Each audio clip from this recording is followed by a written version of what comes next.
a stranger glances at you for half a second after one tiny public mistake. Maybe you stumble, laugh too loudly, choose the wrong door, and suddenly one face turns toward you. Outside, almost nothing has happened. Inside, your brain opens a reputation trial over something that barely happened. The stranger will probably forget you in seconds, but your body has already received the glance like a serious social event. Most of the time, the logical answer is plain. That stranger has somewhere to be, something to answer, and probably their own private worries. And yet the reaction does not feel plain. It feels like being seen might be evidence. Did I fit here? Did I look foolish? Did my rank just move one invisible millimeter? The real question is not why you care about strangers because you are vain. It is why a brain can treat public attention as data about belonging, status, and safety, even when the observer barely exists in your life.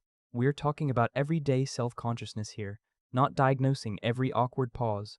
And the first clue is that the brain may be wrong about how visible you were in the first place.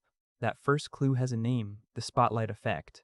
It means your own attention can act like a spotlight pointed at yourself, and then your brain quietly assumes everyone else is standing in the same beam. In one famous study, students had to wear an embarrassing Barry Manilow t-shirt into a room. The students guessed that about 46% of the other people noticed the shirt. The actual number was closer to 23%. Still awkward, yes, but the court had doubled the attendance. And when some students waited 15 minutes before entering, their estimates dropped, which suggests the feeling is strongest when self-focus is still fresh. Your brain takes, "This is huge to me," and upgrades it into, "This must be obvious to them." A visible mistake is only half the problem. Sometimes nothing obvious happened, but your inner state still feels readable. Psychologists call this the illusion of transparency, the bias where your inner state feels more visible to other people than it really is. Gilovich, Savitsky, and Medvec described it in 1998 in work on lying, disgust, and nervousness. The everyday version is simple. You feel the heat in your face, the pause in your voice, the stiffness in your posture, so you assume the stranger can read the whole internal report. In 2003, Savitsky and Gilovich found that public speakers performed better after learning about this illusion, because the audience was not seeing as much nervousness as the speaker felt. Once the brain overestimates both the spotlight outside and the signal inside, one small glance becomes enough material for a much larger story. This is how the little story writes itself. You stumble, someone looks over, and the honest answer might be they heard a sound and their eyes moved. But ambiguity is uncomfortable, so the brain tries to finish the sentence. Maybe they thought that was weird. Maybe everyone noticed. Maybe I should change how I move. The cue becomes uncertainty. Uncertainty becomes interpretation. Interpretation becomes replay, and replay becomes a tiny behavioral update. The sequence may look exaggerated from the outside, but inside the body, it does not always feel light. The reason it feels serious is that social evaluation is not only an idea. The body can treat being judged as a stress condition. Researchers call this social evaluative threat when your performance, appearance, or behavior feels exposed to other people's judgment. In a meta-analysis of 208 lab studies, cortisol responses were especially reliable when tasks involved judgment by others. Cortisol is not a personality quiz. It is one of the body's stress signals.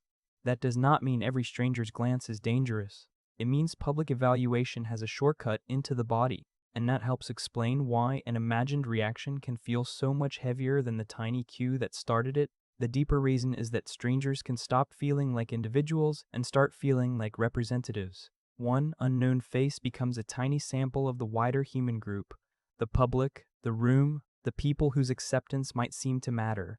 Belonging is not decorative for humans. For a social species, being pushed out has always been worth noticing. This is why cyberball matters here. It strips rejection down to something thin and artificial, and the feeling still shows up. In a 2003 science study, people were excluded from a simple virtual ball-tossing game, and that exclusion produced distress and activated the dorsal anterior cingulate cortex, a brain region linked with distress processing. Later evidence found that ostracism can still hurt even when the rejecter is faceless, unknown, or even computer-generated.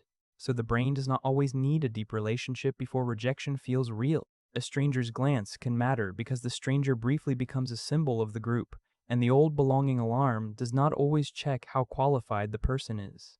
Now, the alarm is understandable, but understandable is not the same as accurate. A lot of public looking is just maintenance. In 1963, Irving Goffman described civil inattention, the small social ritual where people briefly register each other in public, then politely withdraw attention. You look, they look. Everyone confirms there is another human moving through the same space, and then the system continues. The glance may mean there is another person moving through this space, not I have evaluated who you are. This lowers the stranger's rank a little. They may just be another person managing a shared public space. There is a boundary here because sometimes the public alarm stops being a weird background feature and starts shrinking someone's life. This video is about ordinary self-consciousness. The quick replay, the careful walk, the sudden belief that one stranger has become the spokesperson for Earth. It is not a full account of social anxiety disorder. As a boundary marker, NIMH NCSR data puts past year social anxiety disorder among U.S. adults at about 7.1%.